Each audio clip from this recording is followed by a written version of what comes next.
Turn it up. You're listening to the Country Music Rocks podcast with Danny and Julia. Your all-access pass to all your favorite artists, untold stories, and the real behind-the-scenes of country music. I can't believe spring is almost here. Thank goodness. Summer concerts are on the way. I know. I can't wait. So many great shows lined up for 2026. We just got news today that Morgan Wallen is doing something massive, and you told me about it, and I didn't even know about it, so you found out this morning before I even did. Yeah, so he's going to have his own station on SiriusXM, which is really cool. Yes. So that means it's going to be obviously his songs, his favorites. Yep. I think we're going to have, hear some surprises in there. I don't think it's going to all be country. I think it's going to be stuff he listens to. I actually hope so. Yeah. I mean, and he listens to a wide variety. He does. I remember when we sat and talked, when we first got a chance to really meet Morgan at first, like what they call a radio tour. Right. He came through, you ask him a million questions. I remember him saying that his dad was always a classic rock, Southern rock kind of guy. Okay. Like the Doobie Brothers, like the Allman Brothers. So he grew up on that. Yeah, the Eagles and that sound. So I would imagine it's probably a mix of that, a little Hardy, maybe some of the hard rock Hardy. Yeah. And then a little bit of Ernest, Yeah, I bet there'll be some hip hop in there just because of some of his collabs and stuff like that. So I think it's going to be interesting. But yeah, he's doing a concert on, I believe it's April 2nd in Nashville to kind of kick all that off. It's like right around the corner. That's around the corner. And I feel like with that, I don't know, I'm just totally guessing, but I bet there's going to be an announcement because if you've noticed, he's changed his profile photo on social media. Did see that. It's also his new media picture for like all the press releases that come out and stuff. And usually that's a telltale sign something's coming. Right. So, and he's getting ready to kick off his tour. Yes. I'm still the problem. So. Yeah. And that was the profile picture for the longest time. Exactly. And so now he's like, and now okay, it's I'm something moving different. on. Yeah. And I know he just released another new single from that latest album. So I feel like there's something, because he's had a lot of singles from that album. Yeah. But I mean, he's also had, 35 songs on that album. So he had a lot to choose from. I'm not going to lie. I've kind of lost track. I had to look up right before we started talking. I'm like, okay, so was that from this album or is that from our new album coming? Like I've lost track too. Yeah, it's hard to keep up when they're putting so much stuff out. And as we look at social media like we do on a regular daily basis, it's just you're right. I can't tell if it's from this album, that album. Yeah. Like Luke Combs, I know he's dropping his new album next month. I feel like I've already heard half of it. Yeah. I'm like, wait, is there going to be another new song coming? Yeah. There's probably 3 or 4 more songs that are coming off of it. Yeah. He just explained the other day life as a dad, and he's changing his whole perspective, and now he's got these new songs, and my TikTok is filled up for like weeks of just people singing that one new song, and now he's dropped another one. I know. And I'm like, man, I can't keep up with it. It's tough. Hard. It's hard. Definitely hard. Yeah. So I do think there's more coming from Morgan. I think that I have a feeling that they're going to announce something I'm sure. that night at the show or shortly thereafter or right before. I'm hoping it's maybe like a part 2. You remember a couple years ago, Kenny did a really cool thing. Kenny was doing stadiums, but the towns that didn't have a stadium, he would go do the smaller venues. Yes. So I'm hoping that would be a cool. situation. Yeah. It's not like we can't have, listen, the Moda Center is great for shows. The Cascades Amphitheater is a great spot for shows. We could do 2 or 3 nights of Morgan Wallen like we used to do for Garth. Yeah. Not a problem. There's enough people that would 100%. gladly drive here. The problem is sometimes they do a show here, then they'll do a show in Seattle, then they'll jump over to Spokane and go through Idaho, then over to Montana and all the way down. They could easily do 3 shows here. Not a problem. Yeah. Give enough people to come down, do it like a Thursday, Friday, Saturday. Yep. You can easily get yourself hotel, train, transportation here. Right. Make sure, I think it would be fantastic. Yeah. That's my hopes. Yeah. But those are big hopes. I know. Yeah. I mean, I don't know. I don't know if he'll add to the tour or do something else like with some smaller venues just to I don't know. I have a feeling it's going to be an album. Right. But with that, I feel like there needs to be more performances too, because he's not doing a whole ton of tour stops this year. I think it's only 12 or 16 because they're all stadiums. Right. I think they're bigger baseball, stadiums. And I think, are they baseball stadiums this year? I think. Like football stadiums, Allegiant Stadium, yeah. Is he doing football again? Yeah. Okay. For some reason, maybe there's some baseball stadiums thrown in there because I want to say they mixed it up a little bit, but Don't quote me on that, but I'm pretty sure that they did. I know lately it's been a big thing every year to do a concert at Fenway Park. Yeah. And so Zach Brown did it, a bunch of other Thomas people. Rhett did it last year. Yeah, so it might be one of those situations. But I refer back to like Jelly Roll and Post Malone, and that now he's doing this, the big ass tour where they're going to certain areas, and then Jelly's jumping off and doing this little ass tour. So it might be one of those situations. Fingers crossed. Yeah. We'll see. Who I knows? hope so. Yeah, I think so. It's funny though. We're talking about concerts. The big news that just came down, we've seen today, and let's just get right into it. Poor Riley Green. Oh my gosh, that poor guy. If people aren't talking about him in one way, now the poor guy, gets smashed in the face with a phone. And I mean, you were just playing the video right before we got on here, and you hear that thud. Yeah. And like that hurt. I was shocked. Not only did it take him by surprise, right? But I mean, that had to have. It really clipped him good. I just don't understand it. First of all, I don't know what kind of money that person was making, but you're throwing let's say the minimum, a $1,200 phone away. Yep. Not to mention that how much you ever paid for those tickets. Right, because you're close enough to be able to throw and hit him, so you're on the floor. Right. Those are probably $400 tickets. Right. Easy. Exactly. So now you got kicked out of the show. Right. You've lost your phone. Right. Who knows? I mean, if that were me, and I would never do that, but if that were me, I'm giving up the phone. I'm not claiming it. No. I'm walking away from it. I'm erasing everything I can. If I can go to my computer and erase the data, because I don't want to be found. Well, that would be the thing too. It'd be like CSI is on the thing, like who owns this phone? Let's encrypt it. Let's break into it and then go get that person. Yeah. But just a stupid move in general. First of all, that is the number one don't for a show. Yes. I thought we were over this. I thought that was done in 2025, the throwing things at artists. It's just so... It baffles me. I just don't get it. I mean, I think people forget that when those artists are on stage... You can't see. Well, that, and I mean, exactly, they can't see. I mean, they're kind of vulnerable when you think about it, because they're wide out in the open, and when you have stuff flying at you, you don't know if it's hard, soft, what it is, pointy, So it's just don't freaking do it. Don't throw stuff. No, I mean, BB Rexa got hit not once but twice. Yeah. She did it. El King got hit in the face. Now Riley's been hit in the face. Yeah. Luke Bryan got hit. That's right. Really Someone hard, threw a hat or a ball or something. I can't remember what that was. Well, there was a lot of mixed stories. One story said it was a beer can. Somebody said it was a ball. So Still. I don't know I know he did get hit. I don't know what ultimately it was. Right. A boot, probably. It could have been, yeah. But still, I mean, let's be honest. The artist officially could be like, all right, I'm done. Forget it. Now, you've got a real situation on your hands because you've paid everybody to come there. You have everybody that paid, let's say you're sitting in the lawn, and those were just maybe $85 seats. Plus you paid, $18 for 2 beers already. Yeah. Parking already. If you drove into town, hotel, you're already at like $400, and now you're going to have 18,000 pissed off people. Right. If you decide to cancel, Right. If that artist decides to walk out. Now the smart thing is Riley. He played. He should have gotten down on the stage and beat his ass. Is what he should have done. Yeah, he would have had every right to. Yeah. Yeah, 100%. Instead, asked the house lights to come up and then take him away and got him out right away. Honestly, that was the right thing to do. I don't know if you saw the second part of that video. There's another, and if you want to go look at it, it's interesting.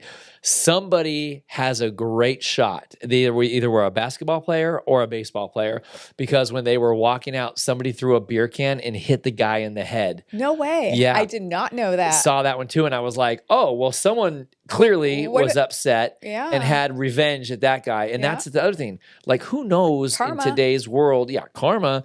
But one instant can flip a switch, right? Yeah. And then now you got 18,000 fans, pandemonium. We've seen what happens. I forget what concert it was. A couple of years ago, I think it was down in Atlanta, when somebody passed out. Like it was, it was A$AP Rocky, I think it was. He was up on stage singing, and then this poor girl got trampled. And it could be one of those situations. So if you are going to a concert this year, for the love of God, don't throw anything at an artist, especially on stage. Because like we said, you can't see. Those lights are so bright. They are. Because they want to be, the spotlight, and we're taking pictures of them. But them to see past the 100 level, they can't see past the first 10 rows. Yeah. I've stood on that stage when I'm looking at it, and I'm like, wow, I see. If it's daylight, it's different. Yeah. But at night, it's a whole different ballgame. That's really why they're is. always asking to turn the house lights on, because they can't see. They truly can't see. Yeah. So it was one of those moments that I was just like, let's not do this. Yeah. Because I don't know about you, but I wait all year long for these concerts. And like we said, we're spending the money. And especially, like if I'm going to drive to Bend this summer to go see Parker McCollum or Jordan Davis or Bailey or anybody, one of those shows, I've driven 3.5 hours. It's going to cost me at least $200 in gas, $200 in tickets, hotel. I'm dropping $1,000 just to go see a show. I'm going to be fuming mad if it gets canceled. Well, and it also it brings the vibe way down. Yeah, it just even I'm sure Riley continued to put on an amazing show, but like the whole tone was just probably just like, he's mad. He's probably hurting a little bit. I mean, I read that he got like 5 stitches from that. I saw the image this morning walking away from that. So it was kind of interesting. Yeah. So it's just like, I don't know. It's just not necessary. Just don't do it. No. And we go to enough shows that we see this. So again, you guys, as the shows are coming, just know, like we saw this last year, pure pandemonium at Providence Park when Post Malone came, right? Yeah. Like the doors were opening. There was nowhere to go. It was 45 minutes standing in line. A lot of people missed the first act. Yeah. We fortunately got lucky. We went to a gated area where they told us to go, and we got right in. Yeah. But for the other, I don't know, 10,000 people that were standing in the streets, I mean, there was a point crazy when the chief of police was like, all right, just let people go. Yeah. And then it gets even scarier because now they're just letting people in to get so they don't have it's just chaos. A problem in the street. Yeah, it's chaos. It's just total chaos. So when you plan your shows out this year, I mean, just be smart about it. Yeah. Ladies, one thing I love about the Cascades Amphitheater is they put up everything on the site for you to see. I know we all want to go pregame. We all want to party in the parking lot, have a great time. That's the best part about being out there with your friends and everything else. But I feel bad for those ladies that will bring a big bag in their purse, and then they forget, and then you got to walk back all 2 miles to your car, and you got to walk back another 2 miles to get in. By then, you're like so mad. Yeah, no, that is such a great point. Definitely check the venue that you're going to because every venue is different. 100%. Like some of them they'll allow a bigger size. Some of them you don't have to have a clear purse. Definitely check because that is the worst thing. And we've seen it, like you just said, countless times. Walking back, and now your vibe is just kind of like, you're like, meh. You were having fun, you were on this big high, and now you're just like, if it were me, I'd be fuming mad, stomping back to my car because I didn't check first. Right. And I listen, we all are in a rush. We're in a rush to get there. The gates are opening. Yeah. Sometimes I feel like as close as we live to the amphitheater, there's times that I'm like, I got to get there at 3:00 because I want to get a good parking spot. Right. And it doesn't make a difference. And then you get there and then it's panic. Like I can't get my tickets. I can't get in the gate. I can't find this. I lost my person. Where are we at? Where are we going to go? Right. It's one of those situations. So just be prepared for what's going to happen, especially this year for Providence Park. The city of Portland has already vowed that they're going to do a much better job with the police, the entrance into Providence Park for Stapleton's show. They know that it's going to be crazy. They're going to try to open the gates a little bit earlier instead of like 30 minutes before the showtime goes on. Yeah, my goodness. Open it for 2 hours ahead of time. And this is just that I would much rather see the city do in Providence Park. Now they're probably going, hey, shut up, don't say that. We don't want to do this.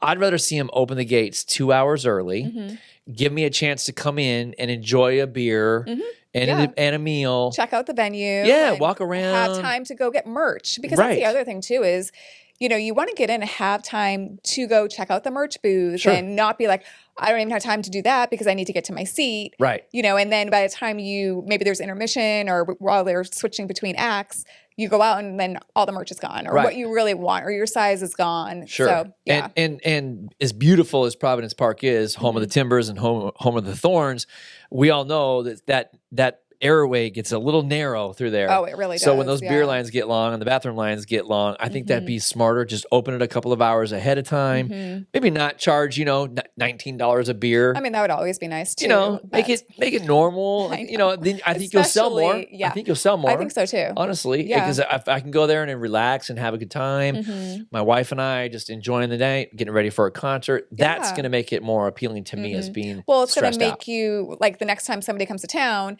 and you see they're going to whatever venue, whether it's Providence Park or any venue, right?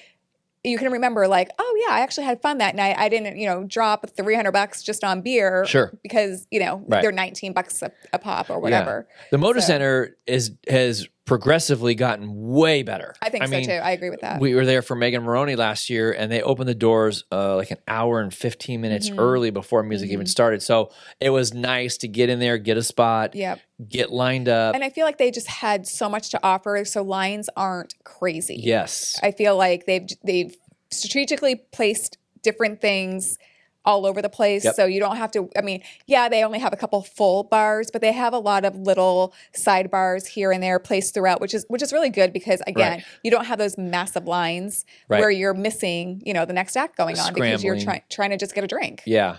So that's something to keep an eye on. And just remember, again, like Julia said, if you have a clear purse, plan on bringing those this summer because we're going to get those shows. Even if you're driving to Bend, they still have a clear bag policy at the Hayden Homes Amphitheater in Bend. They're going to do the same all thing. Venues do at this I think point. they do. And I think they're going to, why not? Just stick with it. Sure. And I know Lumen does when we were up there for Cody Johnson a couple of years ago and for Luke Combs. They had that same policy. We were all searched. Takes a little bit of extra time, but it's well worth it. And I guess the most important thing is we've seen this. I know I talk about it like I want to pregame. I want to have a good time. I'm good time Charlie. I want to go party with my friends and hang out that I haven't seen. But I also don't want to get to the point where I'm puking and passing out and starting fights. Right. Because we've seen that too. Too many times. A couple of times, especially when it comes to a pit area. Like everybody is trying to get that vying for position. Right. We're all in the same pit. Exactly. We all want to. But the thing is, when you're in the pit, you already have this primo view. Right. So it doesn't matter if you're standing up against the stage or you're, somewhere in the middle or even behind at the pit, which is actually, if I'm going to be in the pit, I want to be in the back. Yeah. In the back of the pit. I don't need to be up. Trust me, I've had my days of being up close and needing to get to that spot right at the stage. And it's great. It's magnificent. The artist is sweating on you and you're like, this is awesome. Right. I don't need that anymore. I'm good. Who was the artist that sweated on you? I think I gotta know. You're really gonna do this? Mostly for the Kenny shows. I always had to make sure. I was up close.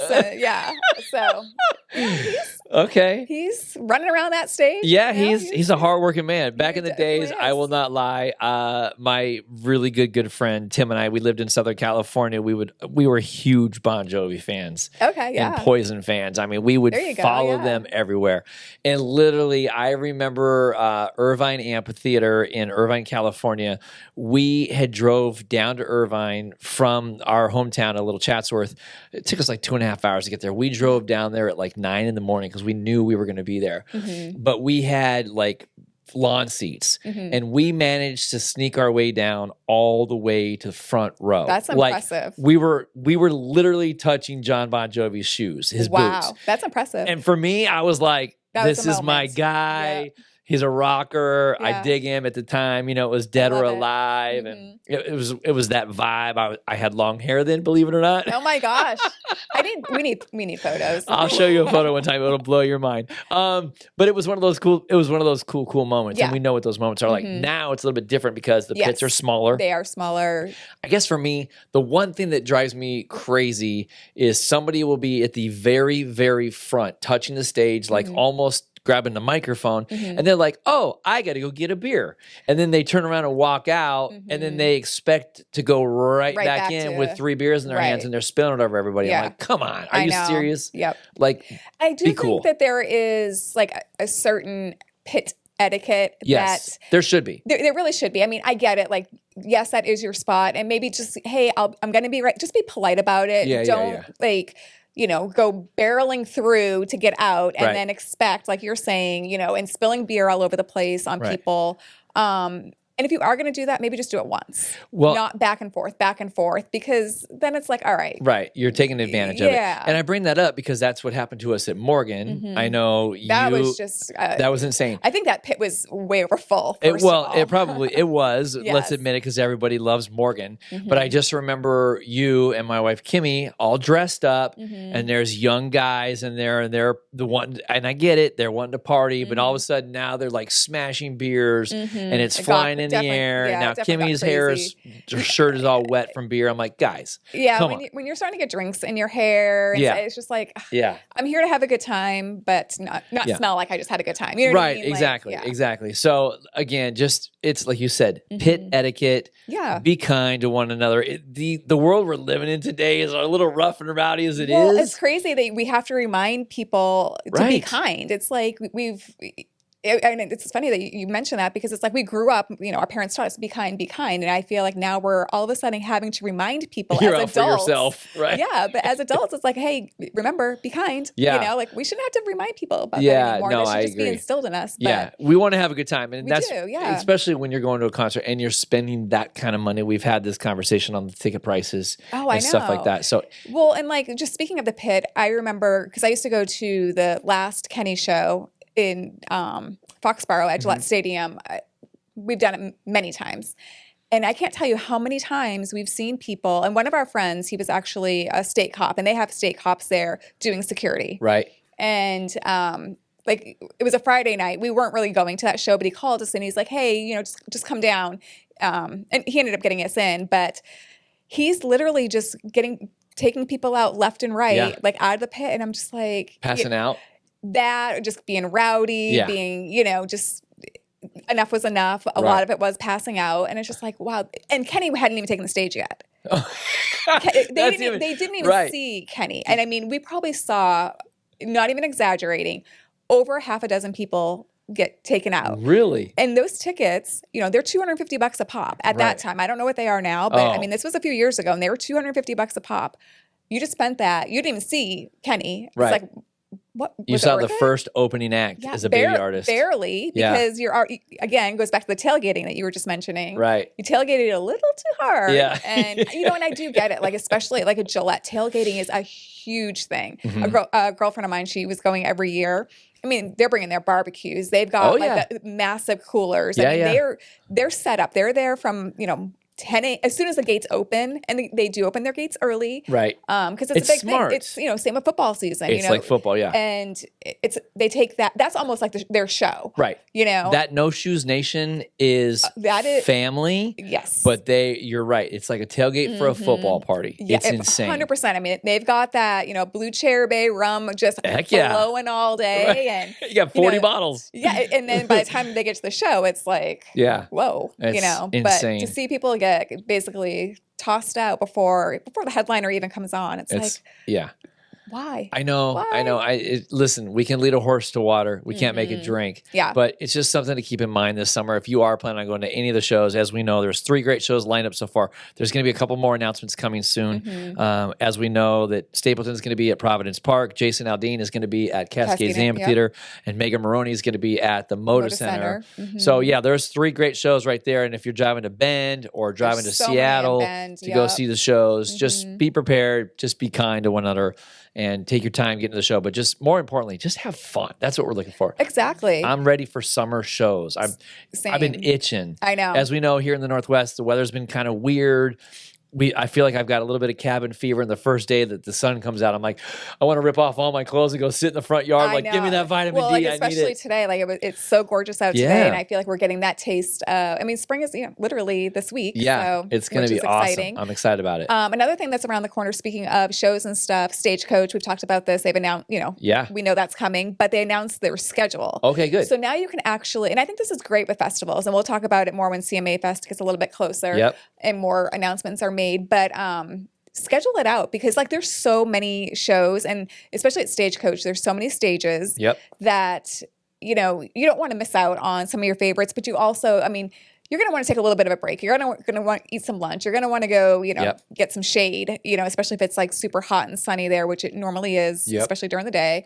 But yeah, their schedule did come out. So if you're going to Stagecoach, kind of plan your days. Yeah. Because I think you'll be able to maximize and get the most out of it and see the artists that you really want to see. Sure.